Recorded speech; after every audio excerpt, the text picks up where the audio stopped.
have persons who will be able to provide this kind of technical support. So you and I could focus on what we do That's best. right. Yeah. That's And right. over to the experts. Mhm. Yeah. So I think the live stream is just on, so I'll wait for the signal.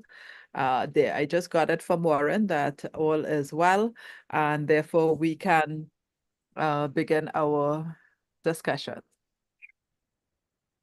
Good morning, everyone. I am Kamla Rampersad de Silva, Chief Executive Officer of the Caribbean Corporate Governance Institute. Welcome to our live stream, Governance Live Today. It is that new series we have started where we find key individuals who we think have a lot to share in this governance space, where we engage in a half-hour conversation that is of value not just to you, but us as well. It's an opportunity for us to grow and learn and share with each other as we impact in a positive way the evolving corporate governance practices here in the Caribbean region. My guest today is a very special individual. His name is Ermath Harrington. And the reason I invited Ermath to join me in today's conversation for Governance Live is, as I shared with him, recently his company, Hakon Consulting, celebrated its 20th anniversary. 2 decades of providing excellent service to clients. And I was impressed, Ermath, that your work is not just here in Trinidad and Tobago, but the wider Caribbean region. And I think I saw that there's even, yes, international reach that you have. So I'm excited to talk to you about your governance practices and some of the things that would have propelled the success that you have. So good morning and welcome to Governance Live.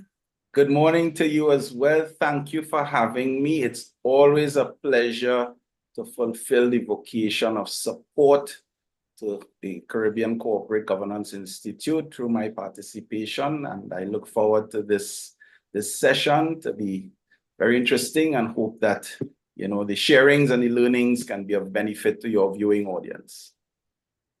Thank you, Matt. And I want to start by saying that you really embody a lot of the values and principles that many of us wish to have.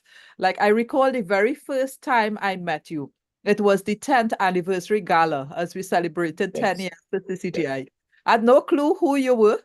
But you came up to me and you offered your congratulations to the work that we're doing here at CCGI. Mhm. And I felt so pleased because it helps to be recognized and for persons to tell you that the long hours, because it's been some pretty long hours for us here at CCGI to build out what we do.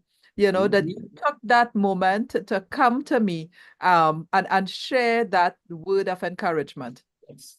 Yes. I truly appreciated it. And as a result, I remember you. Well, that's good. I'm remembering me for a good reason too.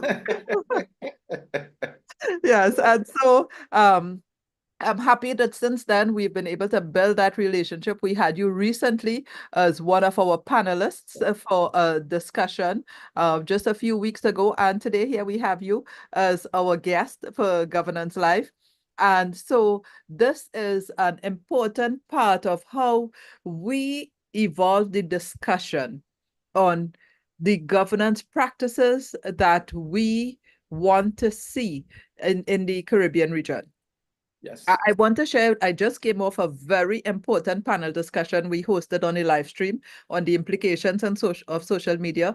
And a thread that ran throughout that conversation is what are the value systems that we want to inculcate and encourage in our young people. Yes. And Ermath, I want to say that as I looked on at your 20th anniversary celebration, that was the value system, not just of the organization, but your personal value system was so very clearly the driving force behind the success of Hakon Consulting. So I'd like you to share with us a little bit, what would have helped you to identify what are the values that's going to take you forward so that you build a sustainable organization. Sure. Yes, thank you. And it all starts with yourself, the person, how you've been socialized. And in your developmental years, as you transcend into adulthood, etc., the world is filled with a lot of messaging, communication, noise, experiences, activities, people, persons, family, in your social circles.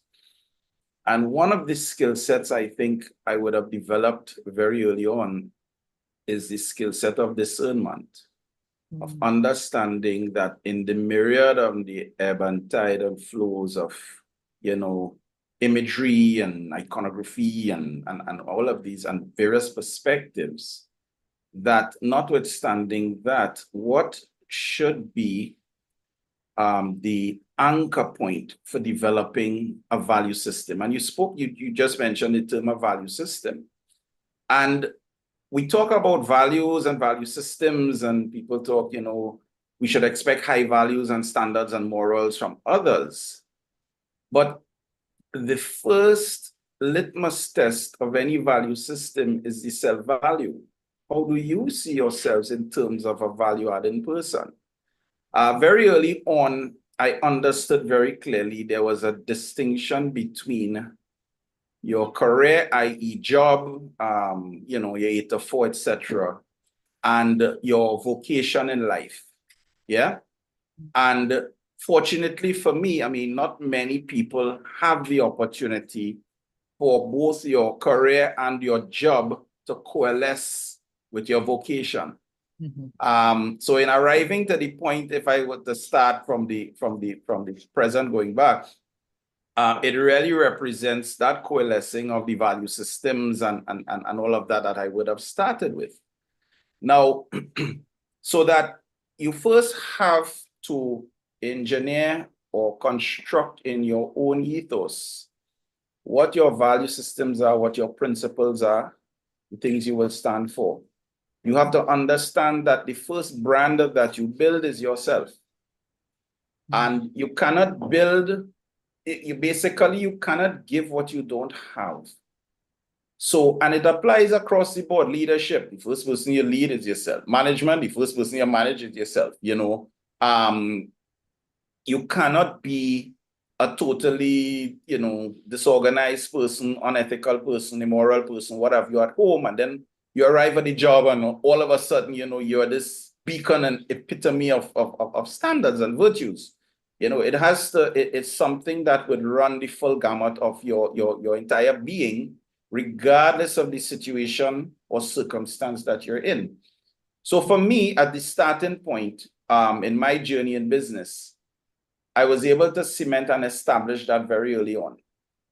And in so doing, it started the process of building that brand, of building that resonance with people. As you would recall in my delivery at the 20th anniversary, one of the things, the lessons I spoke about was how you resonate with people.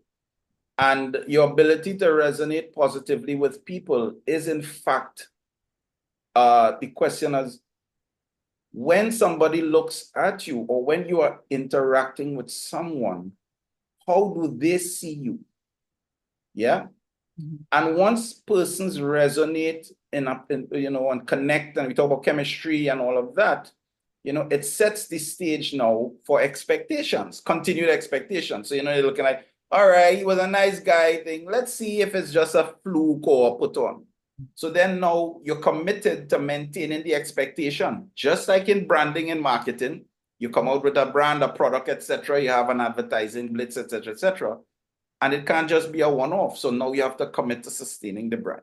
And so I discovered that very early. Starting off as an individual consultant, I recognized, the power of resonating with people. In your introduction, you spoke about the circumstances under which we met. And in that sharing, there is a deep philosophical message. And here's what that message is. The anonymous accolades and recognition are more powerful than the familiar. What do I mean by that? So, okay, Kamla and Ermath, we know each other, we're good. So it's very easy for me to say, somebody asks me, Kamla, yes, I know Kamla, decent lady, she's done so much work, and vice versa. But when someone who is unknown to you, who has been observing you, who has been seeing you, yeah, and can come up to you or can report or write or what have you and say positive things about your character, your levels, your standards, etc. For me, that resonates much more deeper. So that's why I make that distinction between the anonymous accolade and the familiar accolade. Mm-hmm. Yeah. Yes, absolutely. And I agree entirely. It's why, as I say, I just remembered you because I didn't know you from Adam, and here in the midst of our 10th anniversary gala where there were, 100 people milling around and so many different things that is drawing my attention. But I remembered you taking that moment to approach me directly to say that. Yes. And yeah, so that's a wonderful thing. Now, you use a word that I think is a very powerful word. You spoke about discernment. And so we understand a little bit, as you say, the socialization that would have helped you build your value system, your recognition that the person you are, the individual you are, is who you walk into, whether it's the organization or your home. And so you embody a certain value system. As we talk about governance practices, it's important for us to help directors and senior executives to be able to build that power of discernment.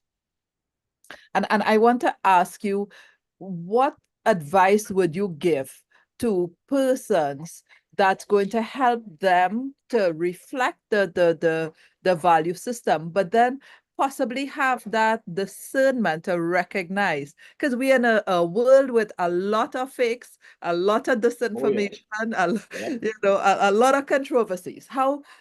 How do we build that power of discernment? Well, it starts for me with a series of simple questions. Is it easy? Is it right? Or is it wrong? Will it uplift or will it pull down? Oh, that almost sounded poetic. I need to take a note of that. We record and you'll have it. So it's a series of small introspective questions that feed into the whole thing about discernment. At the end of the day, your ability to practice or act on what you've discerned is a function of choice. So that's why I asked the question. You come across a scenario. Yep. Corporate level scenario, boardroom, management, government, whatever, civil society, and you have a decision to make, what's the decision going to be? Is it going to be a convenient decision, a comfortable decision, an easy decision, a right decision? At the end of the day, what is the value output of that decision or that interaction that you're about to take? And understanding that every action or choice that we take in life has a consequence. The question is, to what extent and how is that consequence going to resonate? Now, if you feel very passionately about yourself, then you will automatically discern that there are certain roads and certain standards and certain things or certain that you would want to naturally avoid.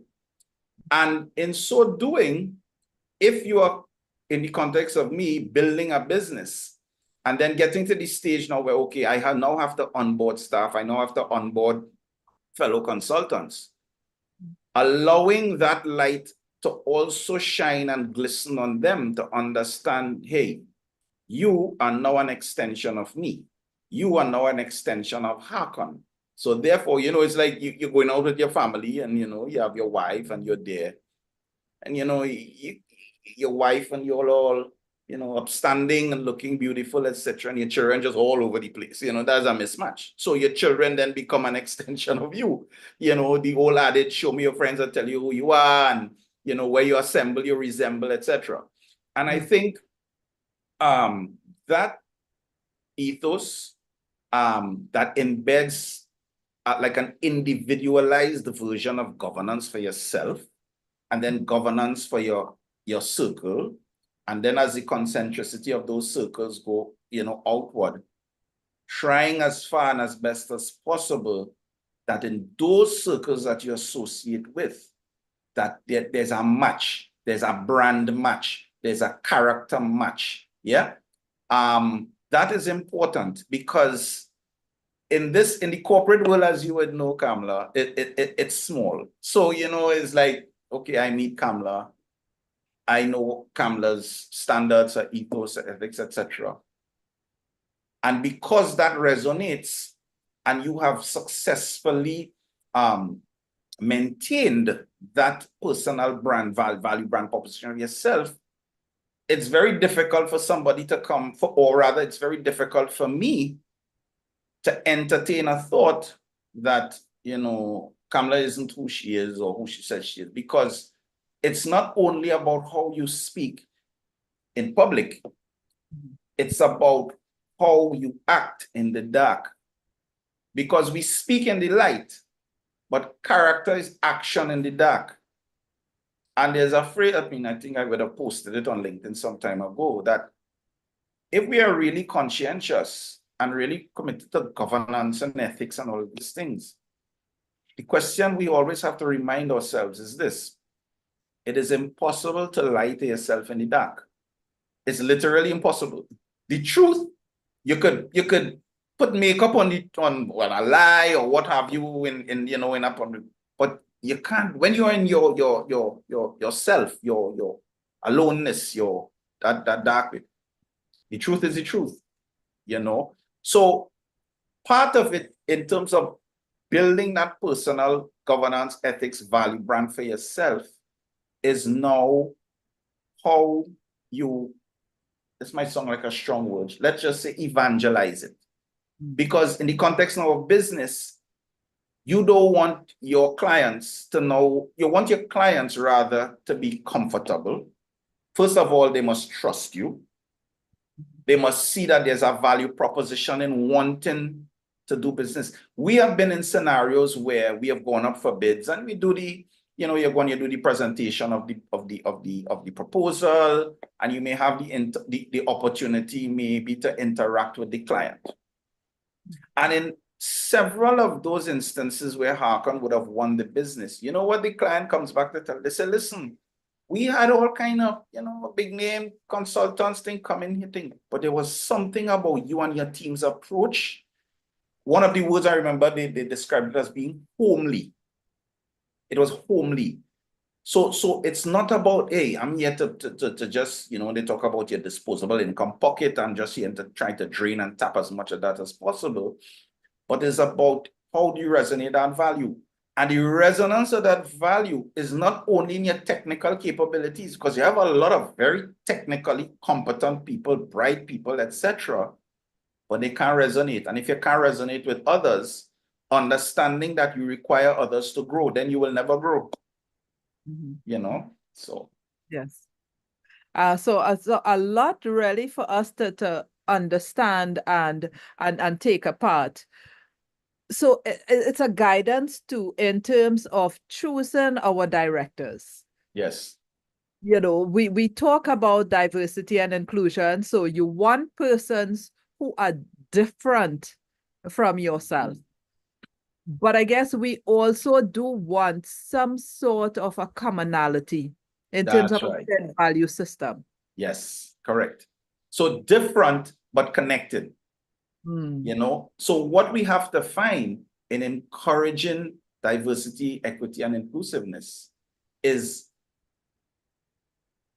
if we spend the focus on understanding that regardless of your makeup, your gender, your belief, your perspective, that there's a commonality of the standard, the morality, of the value system, of the ethos, then I will cease to see you as a female. I will cease to see somebody as a youth. I will cease to see somebody as a old person. Let's say you have that diversity in the room as a board, because all I'm seeing is a value proposition or a person that represents a value proposition, regardless of their belief systems or their perspectives.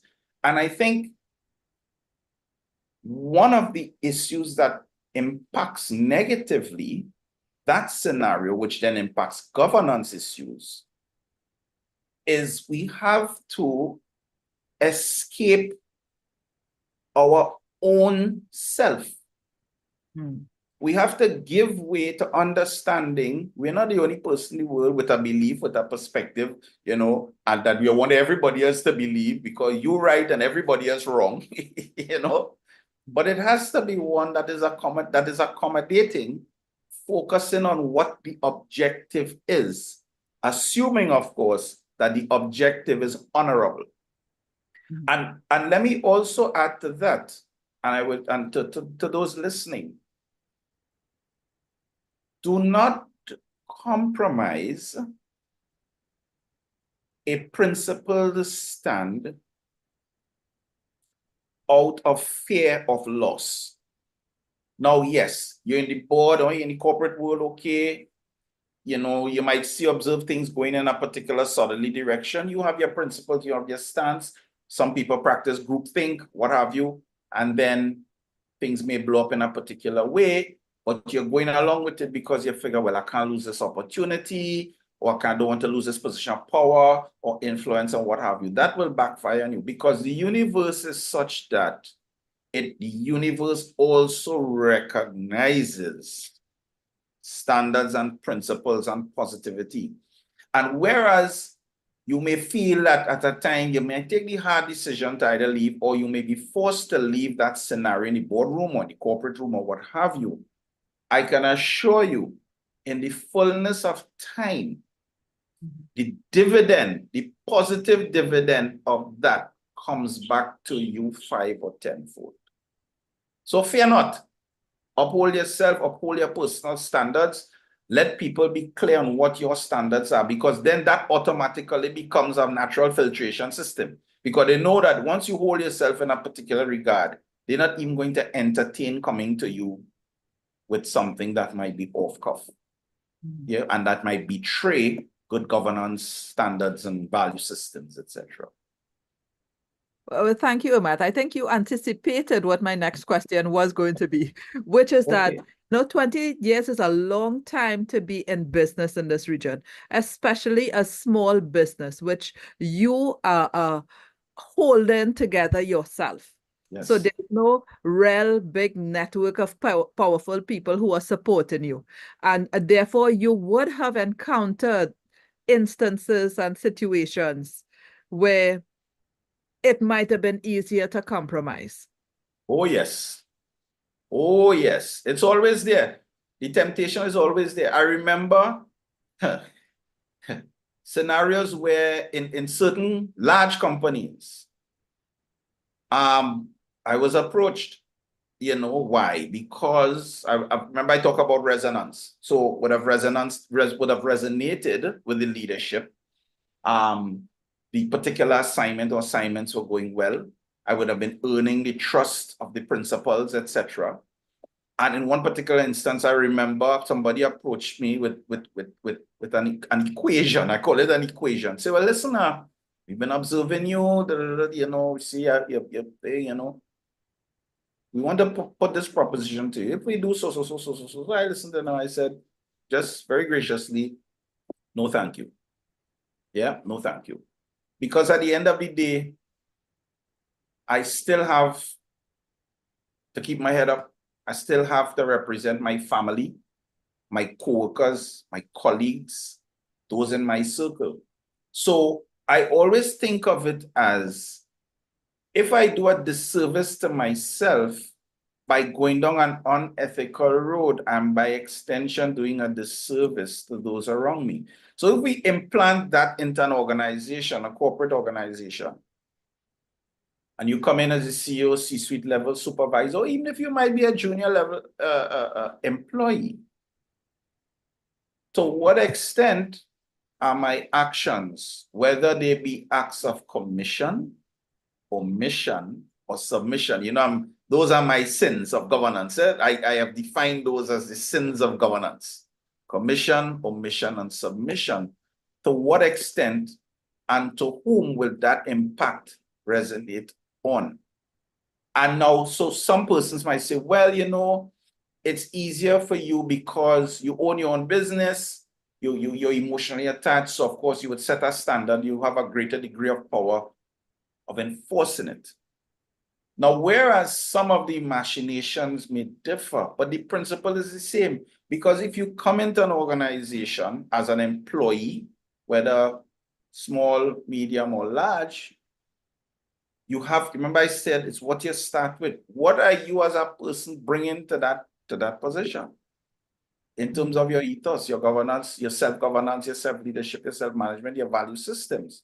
What are you bringing to that? The fact that I own my business and I could get up in the morning and decide, you know, all right, go to Maracas today, have a bacon shack, don't come in. I don't have to fill out a vacation form, you know, a leave form. I can just tell my staff, well, you know, I'll be out to come in to think about it.